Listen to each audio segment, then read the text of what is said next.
안녕하십니까. 에듀영다크 운영자 강쌤입니다. 자, 이번 시간에는 교재 91페이지 4 보일러 효율 및 열정산에 대해서 한번 알아보도록 하겠습니다. 자, 그 가운데 보시면 네모 1에 열정산의 목적 나오고요. 그 바로 위에 보시면 열정산이란 내연기관 등에서 공급된 열량 중 얼마만큼이 유효하게 작업에 이용되고 또 각종 손실의 비율이 어떻게 되는가를 측정하는 일이다 해서 나오죠. 그래서 열정산이라는 것은 쉽게 말하면 내연기관, 우리가 지금 배우고 있는 내연기관은 보일러죠. 그래서 보일러의 열 효율이라든가 혹은 손실을 알아보는 거를 열정산이라고 하는 겁니다. 자, 그래서 그 바로 밑에 보시면 네모 1에 열정산의 목적 해가지고 크게 네 가지가 나오죠. 동그라미 1번에 열 손실 파악. 그래서 보일러에서 손실되는 열을 파악할 수 있는 거고, 그럼 동그라미 2번에 열 설비 성능, 능력을 파악할 수 있다. 그래서 보일러의 뭐 능력이라든가 성능을 파악할 수 있는 것이고요. 그 다음 3번에 조업 방법 개선해가지고 이 보일러를 어떻게 운전하면 좀 더 효율적으로 운전할 수 있을까라는 조업 방법을 개선할 수 있습니다. 그 다음 4번에 열설비 구축 자료로 활용할 수 있다 해서 나오죠. 자, 그래서 그 바로 밑에 보시면 문제 나옵니다. 개념 잡기 해가지고 보일러의 열정산 목적이 아닌 것은 해서 한번 보면은 동그라미 1번에 보일러의 성능 개선 자료를 얻을 수 있다. 그렇죠. 열설비 구축 자료로 활용할 수 있다라고 했잖아요. 그래서 1번은 맞고, 그 다음 2번에 열의 행방을 파악할 수 있다. 자, 이 말이 열 손실을 파악할 수 있다. 이 말하고 같은 겁니다. 그래서 2번도 맞고, 3번에 열 손실의 구조를 알 수 있다. 구조라는 건 우리가 알 수가 없는 거죠. 뭐 용량이라든가 능력 이런 건 알 수 있어도 이 구조라는 건 알 수가 없습니다. 그래서 틀린 거는 3번이고요. 4번에 보시면 보일러 효율을 알 수 있다. 요게 그 위에 목적 중에 2번이죠. 열설비 성능 능력을 파악할 수 있다. 요 말하고 같은 겁니다. 그래서 보일러 열정산 목적이 아닌 것은 3번이 되겠네요. 자, 넘어가도록 하겠습니다. 자, 그 다음 92페이지 상단에 보시면 네모2 열정산 기준에서 나오는데요. 요거 보기 전에 왼쪽에 보시면 용어 정의해서 나옵니다. 그래서 요거 한번 보면은 이별, 출열, 순환열 이렇게 나오고요. 이별 같은 경우는 보일러 설비 내로 들어오는 열, 그 다음 출열 같은 경우는 보일러 설비 내에서 외부 쪽으로 방출되는 열, 그래서 유효열과 손실열이 있다. 그 다음 밑에 보시면 순환열은 설비 내에서 순환하는 열 이렇게 나옵니다. 자, 그래서 이 열정산에서 사용되는 용어 세 가지인데 이별, 출열, 그 다음에 순환열 이렇게 세 가지가 있습니다. 자, 이때 이별이라는 거는 말 그대로 들어간다라는 소리예요. 어디로? 보일러 내부로 들어가는 열을 이별이라고 하는 거고, 보일러 내부에서 외부로 빠지는 열을 출열이라고 합니다. 순환열은 뭐냐면 장치 내부를 순환하는 열을 순환열이라고 해요. 그럼 장치 내부를 순환하는 거니까 당연히 이별, 출열이 모두 포함된 게 순환열이 되겠구나. 이렇게 알아두시면 됩니다. 자, 그래서 좀 더 쉽게 설명을 해보자면 보일러가 이렇게 있을 때 노통 보일러 한번 그려보면 이렇게 해가지고 버너라는 게 이렇게 설치가 되죠. 자, 이때 노통 내부에 화염을 발생시켜서 동체 내부에 있는 물을 가열하게 됩니다. 요 가열해가지고 증기를 발생시켜서 우리가 난방을 하게 되는 거죠. 자, 이때 보일러에서 이별이라는 거는 자, 요겁니다. 이 보일러, 요 보일러 내부로 들어오는 열을 우리가 이별이라고 해요. 그렇기 때문에 이 화염을 발생시키기 위해서 사용되는 연료의 발열량, 그리고 화염을 유지시키기 위해서 사용되는 공기, 이 공기 역시 뭐 공기 예열기 이런 거를 썼을 때는 열량을 보유하고 있기 때문에 요런 아이들을 전부 이별이라고 해요. 이별. 보일러 내부로 들어가는 열이죠. 요 화염을 발생시킬 때 사용하는 거니까 따지고 보면은 이별 항목에 속하는 겁니다. 자, 그럼 출열은 뭡니까? 출열이라는 거는 이 보일러에서 빠져나가는 열이라고 했잖아요. 그래서 가장 대표적인 게 요 상부에 발생된 발생증기 보유열, 이건 뭔데? 방열기 쪽으로 빠져나가는 열이야, 따지고 보면. 그래서 요 발생증기 보유열, 요 놈은 출열입니다. 그리고 또 대표적인 게 요 이제 연소하고 나서 버리는 열 있죠. 요거 이렇게 연소하고 나서 버리는 열, 이거 뭔데요? 폐열 또는 배기가스 이렇게 부릅니다. 그래서 배기가스 보유열 역시 요런 애들을 출열이라고 하는 거예요. 그래서 들어가니까 이별, 나가니까 출혈인 거예요. 이게 다예요. 그리고 순환열은 뭔데? 요 방열기 쪽으로 갔다가 요 발생 증기가 방열기 쪽으로 갔다가 환수되잖아요. 요런 것들은 뭡니까? 전부 순환이야. 돌아오는 거. 요런 것들을 순환열이라고 하기 때문에 순환열에는 이별과 출혈이 포함이 돼 있다라고 되어 있는 겁니다. 자, 그리고 출혈에서 보시면 그 유효열과 손실열이라는 게 있는데, 유효열이라는 건 뭐예요? 우리가 실제로 사용하는 거. 그래서 요 발생 증기 보유열이 뭐예요? 방열기에서 우리가 난방할 때 쓰는 거기 때문에 유효열이 되는 거고요. 이 배기가스 보유열은 뭐야? 이거는 버리는 거기 때문에 손실열에 속한다라는 겁니다. 그래서 이별 항목이 연료 공기, 그리고 출혈 항목이 발생증기 보유열, 배기가스 보유열 요거밖에 없느냐? 그건 아니에요. 이 외에도 기타 여러 가지 종류가 있는데 그거는 어차피 뒤쪽에 상세하게 나오니까 그때 다루도록 하고, 여기서는 이별이 뭐고 출혈이 뭐고 순환열이 뭐다라는 개념만 알고 넘어가시면 됩니다. 자, 그래서 교재로 돌아가서 92페이지 상단에 네모 2번 열정상 기준 해가지고 쭉 한번 봅시다. 동그라미 1번에 단위 해가지고 기역의 발열량에서 나옵니다. 고체 액체 연료는 1kg당 돼 있고요. 그 옆에 단위 줄 거 주세요. 킬로칼로리 per 킬로그램. 자, 그래서 이 고체나 액체 연료의 발열량은 단위로 썼을 때 우리가 킬로칼로리 per 킬로그램으로 나타냅니다. 즉 1kg당 얼마만큼의 열량을 발생시킬 수 있느냐, 요거를 얘기하는 거고요. 그 밑에 보시면 이제 기체 연료 해가지고 1 노말 미터 3승당이라고 돼 있죠. 그래서 요것도 그 단위에 줄을 꺼주세요. 킬로칼로리 per 노말 미터 3승이라고 돼 있습니다. 자, 이게 뭐냐면은 우리가 앞에서 요건 뭐였어요? 액체나 고체였어요. 그럼 액체나 고체는 무게가 있단 말이야. 그래서 1kg당 얼마만큼의 열을 발생하냐 이렇게 나타낼 수 있는 건데, 이 밑에 기체라는 건 어때요? 기체라는 거는 무게, 즉 중량이 없죠. 중량이 없기 때문에 뭘로 나타냅니까? 미터 3승이라는 최적으로 나타내는 겁니다. 그래서 1미터 3승당 몇 킬로칼로리의 그 열량을 발생하느냐 요거를 말하는 건데, 여기 앞에 보면은 N이 붙어있어요. N. 이거 뉴턴 아니에요. 어떤 사람들 뉴턴이라고 있던데 큰일 납니다. 이건 뭐냐면 노말이야. 노말. 노말. 이게 뭐냐면은 우리가 이미 앞에서 배우긴 했습니다. 표준 상태를 나타내요. 표준 상태. 표준 상태 뭡니까? 0도씨 1기압. 1atm 이렇게 쓰죠. 그리고 영어로는 뭐라고 써요? STP. 우리 앞에서 본 기억은 있죠. 정확하게 몰라도 한번 보긴 봤습니다. 그래서 이 노말 표준 상태를 나타내고요. 표준 상태에서의 1최적당 몇 킬로칼로리의 열량을 발생하느냐, 요거를 기체 발열량으로 나타낸다라는 소리입니다. 왜? 기체라는 거는 온도나 기압에 따라서 그 상태가 천차만별로 변하니까 항시 표준 상태라는 게 들어가 줘야지 정확해지는 거예요. 자, 그래서 기체라는 거는 킬로칼로리 per 노말 미터 3승으로 나타낸다라는 거 기억을 좀 해주세요. 자, 그리고 밑에 보시면 니은에 부하 열량 해가지고 시간당 열량으로 계산한다. 그래서 그 말 그대로 열량입니다. 열량은 킬로칼로리 per hour로 1시간당 얼마만큼의 열량을 발생했노? 뭐가? 보일러가. 요런 게 되겠죠. 자, 그 밑에 이제 동그라미 2번에 보시면 열정산 시 이별과 출혈은 같아야 한다. 그래서 이론상 들어간 열과 나온 열은 같아야지 된다 이 소리인데, 사실상 그렇잖아요. 이 들어간 열은 이별, 우리가 보일러 효율 구할 때 이별분의 출혈로 구하거든요. 출혈. 그래서 뭔데? 예를 들어서 이별이 연료 양이야. 연료의 양이 100이 들어갔는데 증기가 원래는 100이 나와야 돼. 이론상 이렇게 얘기할 수 있죠. 그래야 그 효율이 100%가 되는 건데, 보니까 출혈 증기양은 80밖에 발생이 안 돼. 자, 그러면 얘는 효율이 어떻게 되는 거야? 80%밖에 안 되는 거예요. 그래서 우리가 이론상 열정산을 하려면 요 20%만큼 보정을 해서 계산해 줘야 된다 요 소리입니다. 그래서 손실까지 감안해 줘라. 그게 요 2번의 얘기예요. 열정산 시 이별과 출혈은 같아야 된다. 자, 다음 3번에 결과 표시는 줄 긋습니다. 이별, 출혈, 순환열로 한다.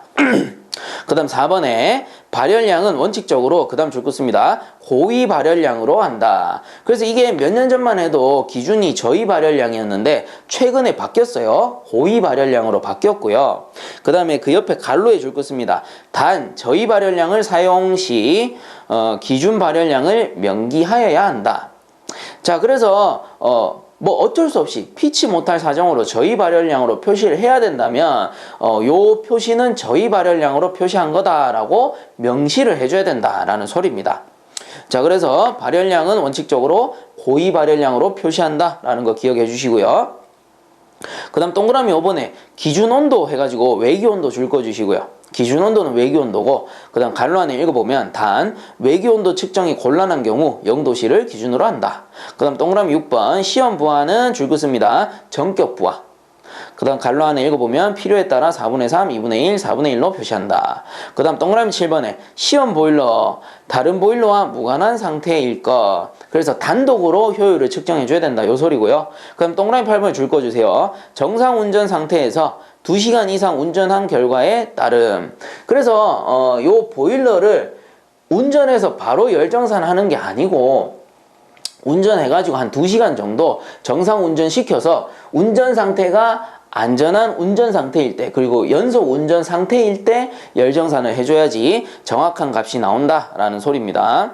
그 다음 동그라미 9번에 성능시험에서 요것도 줄 거 주세요. 가동 후 한두 시간 이후부터 측정하고 측정 시간은 1시간 이상, 측정은 매 10분마다 시행한다. 그래서 요게 성능시험 시 기준이 되는 겁니다. 자, 그 다음 동그라미 10번에 유정별 비중 해가지고 발열량은 다음에 따른다. 단 실측이 가능한 경우 실측값을 따른다 돼 있고요. 그 밑에 표에 보시면 그 유정별로 경유, BAU, BBU, BCU 해가지고 뭐 비중, 저희 발열량 나오는데 요거 표에 일단 별표해 주시고요. 나중에 기출문제 풀다가 되돌아와서 볼 겁니다. 그래서 표시만 하고 넘어갑니다. 그 밑에 보시면 어드바이스 해서 유정별 비중 해가지고 그 밑에 줄 것입니다. 일반적으로 중유의 비중은 0.963kg/L로 계산한다. 요거 별표 해주세요. 그래서 요 중유의 비중 값은 좀 기억을 해주시는 게 좋습니다. 자, 그 다음 넘어가서 동그라미 11번에 증기의 건도에서 기역, 니은 줄 다 끊습니다. 강철제 보일러의 증기 건도는 0.98. 그 다음 주철제 보일러의 증기 건도는 0.97. 그래서 문제 풀 때는 강철제냐 주철제냐에 따라서 건도가 바뀐다라는 거. 그리고 왼쪽에 보시면 참고에 증기의 건도 실측이 가능한 경우 실측값을 따른다. 참고적으로 보시면 될 것 같아요. 자, 그 다음 동그라미 12번. 요거 줄 거 주세요. 측정식 압력 변동은 플러스 마이너스 6% 이내로 유지. 그 밑에 13, 14도 줄 다 끊습니다. 자, 13번에 증기 발생량의 변동은 플러스 마이너스 10% 이내로 유지한다. 그 다음 동그라미 14번에 수위는 최초 측정 시와 최종 측정 시가 일치하여야 한다. 즉 수위의 변동은 없어야 된다. 이 소리입니다. 자, 요렇게 해서 열정산 기준은 마무리하고요. 그 다음 넘어가도록 합시다. 자, 그래서 93페이지 상단에 보시면 네모 3 이별과 출혈에서 나옵니다. 우리가 앞에서 용어 정의했어요. 이별과 출혈이라는 용어가 있었고, 이별이라는 건 보일러 내부로 들어오는 열, 출혈이라는 거는 보일러 외부로 빠져나가는 열 했습니다. 자, 그래서 보시면은 밑에 1번에 이별 항목 보일러에 공급되는 열량 돼 있죠. 그래서 이별 항목의 종류는 어떻게 되느냐, 그 밑에 보시면 동그라미 1, 2, 3, 4, 5 해서 나옵니다. 줄 다 꺼주세요. 동그라미 1번에 연료의 저위 발열량, 그럼 동그라미 2번에 연료의 현열, 그 다음에 동그라미 3번에 연소용 공기의 현열, 그 다음 동그라미 4번에 급수의 현열, 요거는 절탄기 사용 시에, 그럼 동그라미 5번에 논의 분입 증기에 의한 이별에서 이렇게 5가지 종류가 있는 거고. 자, 그래서 이 이별이라는 거는 우리가 앞에서도 했었지만 우리가 보일러가 이렇게 있을 때 보일러 내부로 들어오는 열이다 라고 했죠. 그래서 노통이 있고 버너가 이렇게 있다면 우리가 이 보일러에서 열을 발생시키기 위해 이 버너에서 연소라는 걸 하잖아요. 이때 연소를 위해 사용된 연료가 있을 거란 말이야. 그래서 이 연료가 가지고 있는 저위 발열량 또는 이 연료가 보유하고 있는 현열량, 이런 것들이 이별이 되는 거고요. 그 다음에 동그라미 3번에 공기의 현열, 이 연료를 이용해서 연소를 하려면 결국 뭐가 필요한 거야? 공기도 필요한 거잖아요. 연소를 지속시키기 위해서. 그래서 이 공기가 보유하고 있는 열량 역시도 이별 항목에 속하는 겁니다. 그 다음 동그라미 4번에 그 급수의 현열, 요거는 이제 절단기를 사용했을 때 급수의 현열이 나오는 건데 절단기를 사용해서 이 급수를 넣어주면 뭐예요? 절단기란 게 뭔데? 급수를 예열하는 장치죠. 폐열을 이용해서. 그래서 결국 이 급수가 예열돼 가지고 약간이지만 온수로 변해서 들어오잖아요. 따뜻하게 변해서 들어오기 때문에 이 온수가 보유하고 있는 열량 역시 어때요? 보일러 내부로 들어가는 이별 항목에 속하는 겁니다. 그리고 5번에 뭐 논의 분입 증기에 의한 이별, 요거는 조금만 이따 설명을 드리고요. 자, 여기에서 이제 동그라미 2번에 보시면 연료의 현열이 나오고요. 연료의 현열.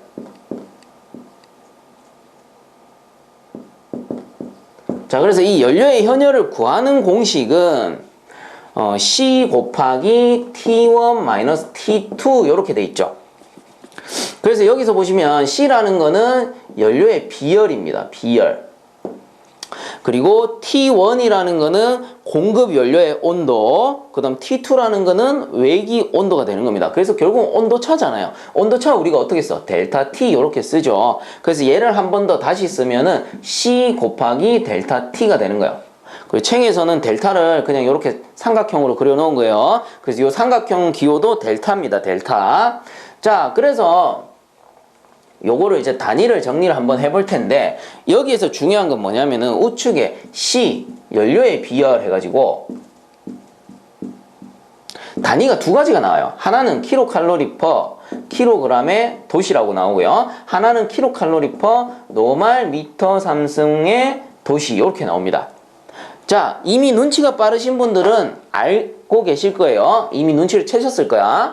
자, 그래서 이게 뭐냐면은 킬로그램이냐 노말미터 삼승이냐 요 차이거든요. 그럼 킬로그램 뭐겠어? 연료의 비열이잖아. 그 무슨 연료인데? 액체나 고체 연료가 되는 거야. 그러면 노말미터 삼승 이건 뭐겠어요? 당연히 기체지. 이 무게가 없기 때문에 기체라는 거는. 그래서 액체나 고체 연료의 비열을 나타낼 때는 킬로칼로리 퍼 킬로그램 도시로 쓰고요. 그 다음에 기체 연료의 비열을 나타낼 때는 킬로칼로리 퍼 노말 미터 삼승 도시 이렇게 나타내는 겁니다. 자, 그래서 여기에서 이제 단위를 한번 정리해 보자고요. 비열이라는 거는 일단 액체 연료일 때 킬로칼로리 퍼 킬로그램의 도시니까 여기 곱하기 델타 T는 뭔데? 도시 되죠. 그래서 도시 사라지면 단위가 뭐야? 킬로칼로리 퍼 킬로그램이 결국은 연료의 현열량이 되는 겁니다. 킬로칼로리 퍼 킬로그램. 자, 그리고 예를 들어서 기체 연료다. 그럼 요게 노말 미터 삼승으로 바뀌는 거죠. 그럼 기체 연료일 경우에 기체 연료의 현열은 킬로칼로리 퍼 노말 미터 삼승이 되겠죠. 물론 교재는 안 나오지만 알고 넘어가시는 게 좋겠죠. 자, 이런 식으로 액체 연료냐 기체 연료냐에 따라서 단위가 변할 수 있다라는 거 반드시 기억을 좀 해주세요. 자, 그 다음 밑에 보시면 이제 동그라미 3번에 자, 이건 지워버리고요.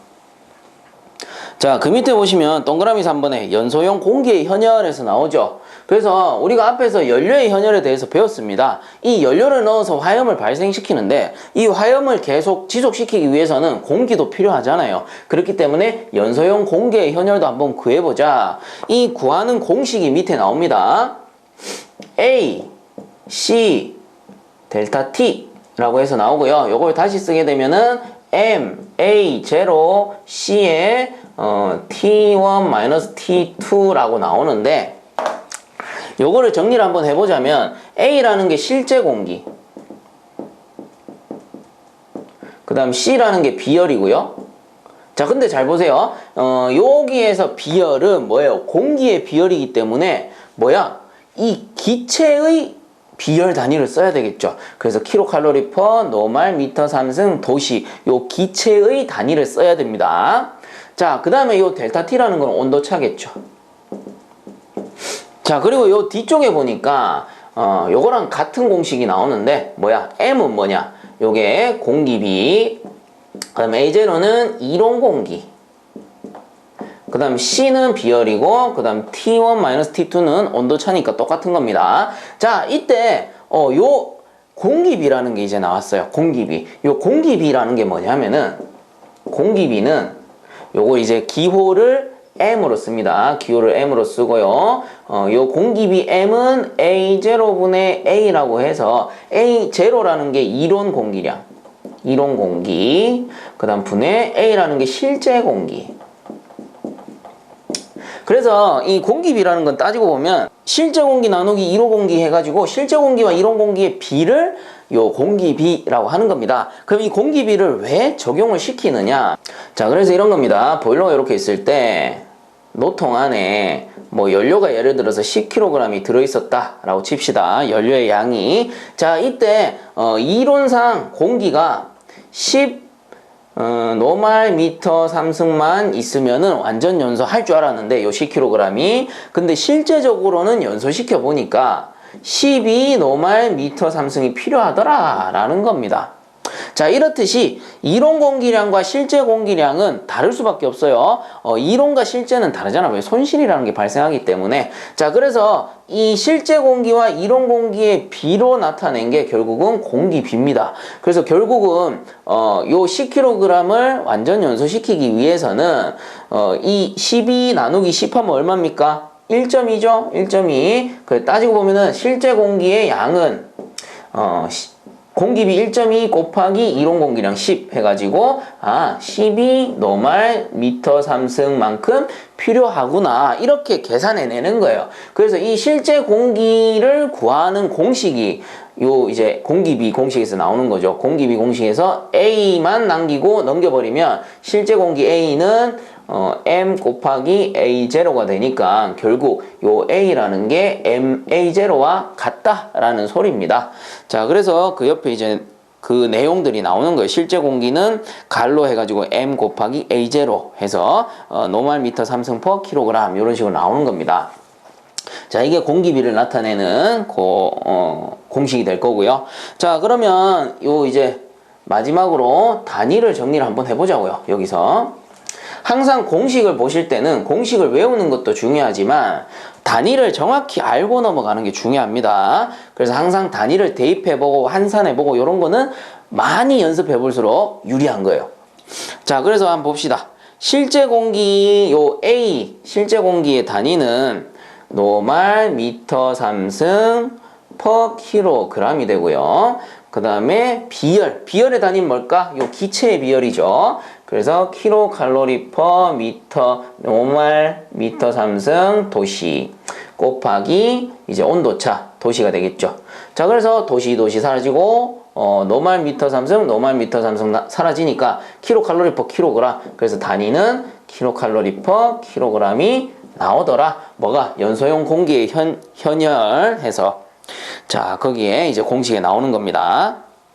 자, 그리고 밑에 뭐 동그라미 4번은 이미 했고요. 급수에 의한 현열, 절탄기를 사용할 때 절탄기에서 들어오는 예열된 급수, 온수죠. 그 온수가 보유한 열량을 급수의 현열이라고 하는 거고, 동그라미 5번에 논의 분입 증기에 의한 이별 해가지고 그 밑에 어드바이스에 나옵니다. 논의 분입 증기란, 자, BCU 보일러에서 BCU라는 게 뭐냐면은 요거를 벙커 CU라고 불러요. 벙커 CU를 BCU라고 표시하는데 결국 이 벙커 CU라는 거는 이런 겁니다. 점착성이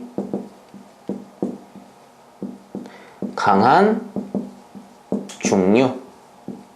그래서 이 점착성에 따라서 뭐 BAU, BBU, BCU 이렇게 나눠 놓은 거예요. 그래서 벙커 CU라는 거는 점착성이 강한 중유입니다. 자, 그래서 다시 한번 읽어보면 논의 분입 증기란 BCU 보일러에서 스팀 제트 버너 사용 시 증기를 이용하여 연료를 모아시키는 역할을 하며 논해에 분사된 증기는 논해에서 열을 흡수하게 되므로 이별 항목으로 본다. 경우에 따라 손실 열량에도 포함된다. 이렇게 돼 있죠. 자, 그래서 이게 무슨 말이냐면은 벙커 CU라는 거는 점착성이 강한 중이기 때문에 점착성 뭡니까? 찐득찐득 하잖아요. 그렇기 때문에 모아가 제대로 안 돼. 그래서 어쩔 수 없이 스팀 제트라는 스팀 제트 버너라는 것을 써서 이 스팀을 이용해서 고온의 증기를 이용해서 점착성을 좀 떨어뜨려 가지고 모아시키는 거겠죠. 자, 이때 고온의 증기를 사용하다 보니까 이 증기 역시 어때요? 논해로 들어가게 되면 이별 항목에 속한다 라는 겁니다. 그래서 동그라미 5번에 논해 분입 증기 보유열 역시 이별 항목에 속한다. 자, 그래서 밑에 보시면 뭐 암기법 해가지고 어드바이스 밑에 암기법, 연료, 공기, 물, 증기 얘들이 이별 항목에 속한다 라는 거예요. 자, 그 밑에 이 출혈 항목 보시면 유효열과 손실열이 있다 해서 동그라미 1번에 유효열, 발생증기 보유열 또는 온수 발생 보유열 이렇게 돼 있습니다. 그래서 보일러가 이렇게 있을 때 노통이 이렇게 있고 버너가 이렇게 설치되고 화염이 취출되고 이때 급수가 가열됩니다. 급수가 가열되면 뭐가 발생하나요? 증기가 발생하죠. 요 증기를 발생증기, 그리고 이 발생증기가 보유한 열량을 발생증기 보유열. 그럼 요 발생증기 보유열은 이별이다 출혈이다? 당연히 출혈이다. 왜? 방열기 쪽으로 빠져나가니까 보일러에서 나가는 열이죠. 그래서 발생증기 보유열은 출혈이고요. 근데 얘는 어때? 방열기 쪽에 가서 실제로 사용이 되죠. 그래서 유효하다. 우리가 사용을 하기 때문에 유효한 증기 열량이다. 그래서 이 녀석을 유효열이라고 부르는 겁니다. 자, 그러므로 발생증기 보유열은 출혈에 속하고 유효열이다. 이렇게 기억을 해주셔야 됩니다. 자, 그 다음에 밑에 보시면 동그라미 이번에 손실열 해서 기억에 불완전 연소에 의한 손실. 그래서 뭐 100이란 연료가 들어갔을 때 100이 다 타면은 완전 연소고 이 중에 80만 타고 20은 남았어. 그럼 20만큼이 불완전 연소된 거죠. 그래서 이 불완전 연소된 만큼 손실이 발생하는 거고요. 그 다음에 니은에 보시면 노벽 방산 손실. 이거는 뭐냐면은 요거는 이제 내분식인데 우리가 보일러 이렇게 있으면 외분식 있잖아. 버너가 이렇게 달려서. 그래서 외분식 같은 경우는 이 노통에서 방산되는 열량이 있죠. 외부로 빠져나가는 열. 그래서 요런 것도 손실열로 본다. 그래서 노벽 방산 손실. 그 다음에 배기가스에 의한 손실 열량. 배기가스 뭡니까? 배기가스는 여기 뒤쪽 연도와 연도를 거쳐서 빠져나가는 열을 전부 배기가스라고 하잖아요. 그래서 요 불완전 연소된 요 연료의 열량이 역시 배기가스에 함유돼서 같이 나가는 겁니다. 따지고 보면. 자, 그리고 그 갈로 옆에 줄 거 씁니다. 손실 열량이 가장 크다. 그래서 보일러에서 가장 큰 손실 열량이라고 하면은 무조건 배기가스 보유열. 얘가 가장 큰 겁니다. 그래서 이 배기가스 보유열이 손실이 가장 크기 때문에 폐열 해수 장치를 요 연도에다가 설치를 하게 되는 거겠죠. 그래서 효율을 조금이라도 올리고자 사용을 하게 되는 겁니다. 그 다음에 리을에 미연소분에 의한 손실열 해서 미연소분이라는 거는 연료를 치출했을 때 연소되지 않은 미연분, 연소되지 않은 미연분이 결국은 미연소분이 되는 거고요. 이런 미연소분이 보유한 열량 역시 손실 열량이 되겠더라. 그래서 우리가 문제 풀 때 요 종류를 묻는 문제가 상당히 많이 나옵니다. 그래서 출혈 항목은 이렇게 기억을 해주시면 돼요. 불발, 방배, 미 이렇게 기억을 해주시면 됩니다. 그래서 불완전 연소, 발생증기 보유열, 방사 손실, 배기가스 보유열, 미연소분에 의한 손실 이렇게 되는 거겠죠. 총 5가지 이렇게 기억을 좀 해주세요. 자, 그래서 한번 넘어가 보면은 94페이지 상단에 나오죠. 암기법에서 불발 방배미 요거 기억해 주시고요. 그 밑에 보시면 이제 순환열에서 나옵니다. 요거 줄 거 주세요. 이별 출혈에 포함되므로 열정산 시 제외된다. 그 순환열은 뭔데? 이 전체를 순환하는 열을 전부 순환열이다 라고 했고요. 그래서 요 녀석은 어차피 이별과 출혈이 포함되기 때문에 열정산에서는 제외시켜 버리는 겁니다. 자, 그 밑에 보시면 동그라미 1번 2번에 논의 분입 증기 보유열, 증기 축열기의 흡수 열량 요런 게 있더라. 문제에는 안 나오니까 그냥 무시하셔도 돼요. 자, 이제 그 밑에 보시면 4 측정 방법에서 나옵니다. 갈로 1번에 외기 온도 해가지고 줄 거 주세요. 보일러실 외기 주위의 입구에 측정한다. 자, 그래서 보일러가 설치되어 있는 요 보일러가 있으면 설치되어 있는 보일러실, 뭐 기계실이 될 수도 있는 거고요. 요런 보일러실이 있다면 이 외기 온도는 입구 측에다가 온도계를 딱 설치해 가지고 외기 온도를 측정하게 되는 겁니다. 자, 그리고 갈로 안에 보시면 공기 예열기가 있는 경우에는 공기 예열기 입구 측에서 측정한다. 그래서 공기 예열기에서 최초로 이제 공기가 도입될 거 아닙니까? 그게 외기 온도가 되겠지. 자, 그 다음 밑에 보시면 갈로 2번에 연료량에서 동그라미 1번에 고체 연료 연소 직전에 계량하고 그 옆에 줄 거 줍니다. 계량기 허용 오차 플러스 마이너스 1.5%. 그 다음 밑에 동그라미 2번에 액체 연료 탱크 중량, 탱크 용량, 최적식 유량계로 측정을 하게 되고 그 옆에 허용 오차 줄 거 주세요. 허용 오차는 플러스 마이너스 1%. 자, 그 다음 밑에 기체 연료 최적식 유량계, 오리피스 유량계 요 두 개 줄 거 주시고요. 그리고 갈로 안에 줄 거 씁니다. 허용 오차 1.6%. 그래서 줄 끊는 거는 제가 나중에 문제 풀다가 다시 보기 위해서 이렇게 줄을 꺼 드리는 거예요. 자, 그 밑에 보시면 갈로 3번에 급수량에서 줄 끊습니다. 탱크 중량, 탱크 용량, 최적식 유량계, 오리피스 유량계 등으로 측정한다. 그래서 허용 오차는 플러스 마이너스 1%. 자, 그 밑에 갈로 4번에 급수 온도 측정해서 절탄기 입구에서 측정 요거 줄 거 주세요. 절탄기 입구에서 측정을 하게 되고 급수 온도는 그래서 절탄기에서 예열하기 전에 그 급수 온도를 측정하는 거예요. 그리고 갈로 안에 보시면 절탄기가 없는 경우에는 보일러 몸체의 입구에서 측정한다. 그래서 보일러에 절탄기 없을 때는 급수 라인이 보일러에 바로 이렇게 연결될 거란 말이야. 그러면 보일러 체에 가까운 데서 측정을 해주는 게 좋겠다. 그래서 보일러의 몸체의 입구에서 측정한다. 그 다음 그 밑에 보시면 갈로 5번에 연소용 공기량 측정해서 연료 및 연소가스의 조성으로 산출. 그 다음 예열 공기의 경우 줄 것입니다. 공기 예열기 입구 및 출구에서 측정한다. 자, 그 밑에 갈로 6번에 보시면 발생 증기량 측정해서 줄 것입니다. 급수량에서 산정한다. 갈로 안에 줄 거 주시고 운전 전후의 수면이 다르다면 보정해 주어야 한다. 자, 그래서 요 갈로 6번 같은 경우 발생 증기 량 같은 경우는 요건 좀 중요한데 이 발생 증기량 측정은 결국은 급수량으로 산정한다라는 소리예요. 즉 보일러 안에 급수량이 예를 들어서 100kg이 들어갔다면 100kg/h가 들어갔다면 이 상부에 발생하는 증기의 양 역시 100kg/h가 되더라 이 소리입니다. 이론상. 그 왜 그러냐면 발생 증기량을 정확히 산출할 수가 없어요. 이 측정계가 있는 것도 아니고 뭐 증기매다가 있는 것도 아니고 그렇기 때문에 이 발생 증기량은 우리가 정확하게 산정이 불가능하므로 급수량을 즉 발생 증기량으로 보자라는 소리입니다. 뭐 어찌 보면은 맞는 말이죠. 물을 넣어주는 만큼 그 물의 양만큼 발생할 거 아닙니까? 그렇기 때문에 여기서 중요한 게 뭐냐면은 급수량이 곧 발생 증기량이다. 이게 중요한 거예요. 이게. 그래서 문제에서는 급수량으로 줄 때도 있고 발생 증기량으로 줄 때도 있기 때문에 혼동하지 말고 두 놈 다 같은 거다. 이렇게 기억을 해주셔야 된다라는 소리입니다. 자, 그 다음 넘어가도록 합시다. 자, 그 다음 95페이지 상단에 보시면 갈로 7에 과열증기 및 제열증기 온도 측정 해가지고 열증기 및 제열증기 온도의 측정은 줄 것입니다. 과열기 및 제열기 출구에 근접한 위치에서 측정한다. 그래서 과열기, 제열기는 출구 측에서 온도를 측정한다. 앞에서도 배웠습니다. 그 밑에 보시면 갈로 8에 증기 압력의 측정, 포화 증기의 압력은 줄 것입니다. 보일러 동 또는 그에 상당하는 부분에서 측정한다.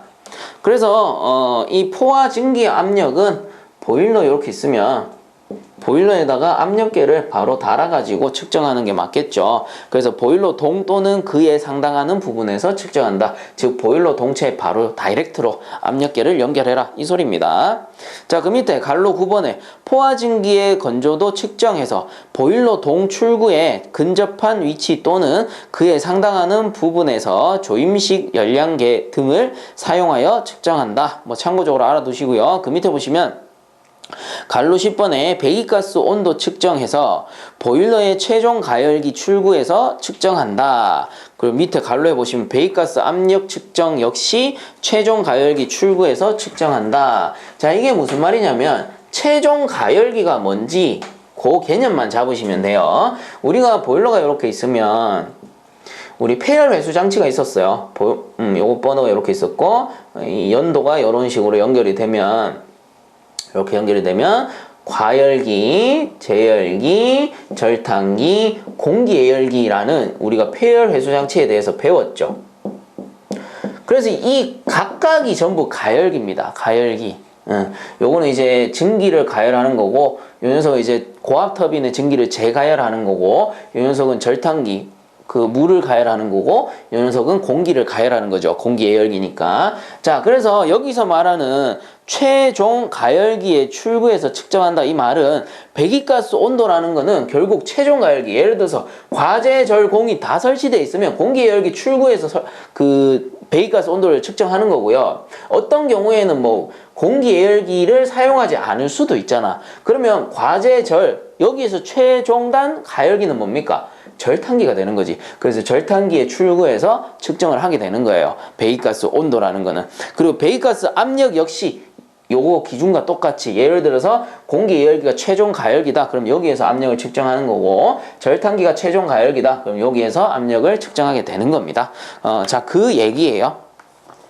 자, 그 밑에 보시면 5번에 열 효율 향상 대책에서, 요거는 이제 읽어만 봐도 이해가 갈 겁니다. 그래서 동그라미 1번에 손실열은 가급적 적게 한다, 당연한 소리고요. 그 다음 2번에 장치의 설계 조건과 운전 조건을 일치시키도록 노력한다. 또한 각각의 장치에 대해서도 적정 연료, 적정 조업 조건을 연구한다. 그래서 효율이 좋게끔 운전할 수 있는 방법을 연구한다, 이 소리죠. 그 다음 3번에 운전 조건이 불연속적인 경우 추결로 인한 손실이 많으므로 될 수 있는 한 연속 운전할 수 있도록 한다. 자, 그래서 우리가 앞에서 추결이라는 걸 배웠어요. 이거 잠시 지워버립시다. 지워버리고, 추결기라는 건 뭐였어? 예를 들어서 보일러로 운전해가지고 이 증기를 발생시켰는데, 요 증기를 부하가 좀 낮아가지고 이 증기를 다 활용하지 않아도 충분히 난방이 됐어요. 자, 그러면 다 활용하지 않아도 되니까 이 증기 중에 일부를 추결기로 돌려서 잠시 열을 축적해 두는 거죠. 열을 축적했다가 다시 이제 피크 부하시, 부하가 올라갈 때 되돌려 가지고 사용할 수 있는 게, 요런 게 이제 추결기 뭐 이렇게 불렀는데, 운전 조건이 불연속적인 경우에는 추결로 인한 손실이 많으므로 될 수 있는 한 연속 운전할 수 있도록 한다. 이 말은 무슨 말이냐면은, 보일러가 계속 운전하는 상태에서는 추결했다가 다시 돌려줬다가 추결했다가 다시 돌려줬다가 충분히 가능합니다. 근데 이 불연속 동작이라는 건 뭐냐면은 보일러를 잠깐 운전하고 꺼버리는 거예요. 그럼 생각해보세요. 보일러가 운전할 동안에는 추결이 되겠죠. 근데 보일러 운전 정지했어. 그럼 한두 시간 있다가 돌리면 어떻게 돼요? 추결조 안에 있던 열이 다 날아가 버려요. 그렇기 때문에 불연속 동작 시에는 손실이 되는 거예요, 이 추결 역시. 자, 그 말이 동그라미 3번이었습니다. 다시 한번 읽어보면, 운전 조건이 불연속적인 경우 추결로 인한 손실이 많으므로 될 수 있는 한 연속 운전 시에 사용할 수 있도록 한다. 그럼 동그라미 4번에 전열량이 증가되는 방법을 취한다. 그래서 폐열 회수 장치 등을 사용한다, 이 말이 되겠죠. 자, 이렇게 해서 이번 시간도 마치도록 하고요. 본 강의가 도움되셨다면 유튜브 에듀영닷컴 검색 후에 구독과 함께 영상 하단에 보시면 따봉 버튼 있으니까 한 번씩만 눌러주시면 감사하겠습니다. 자, 수고들 많이 하셨습니다.